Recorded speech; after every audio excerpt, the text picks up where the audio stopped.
Hey everyone and welcome back to another video. In this video, I'm going to show you how to schedule for pickup on the Grubhub app. Now this video is going to be particularly useful for individuals. Let's say that you want to go ahead and schedule for pickup on the Grubhub app. How do you actually go ahead about doing so? Now this video is going to be short, sweet, and simple guys. There's not going to be a lot of steps involved. Now in order to do this, what you're first going to do is log on to the Grubhub app. Next, on the top right hand corner, click on Pickup. So this is where you can select between different restaurants. So it's going to be based off of what's near you. So if we click on this restaurant here, we'll click on the restaurant again. Simply just go ahead and leave it on Pickup. And this is where you can add different items.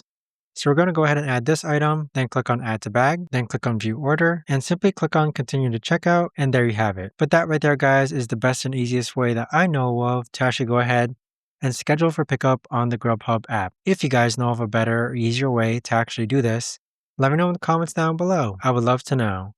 Thanks so much for watching everyone, and I'll see you guys all in the next video.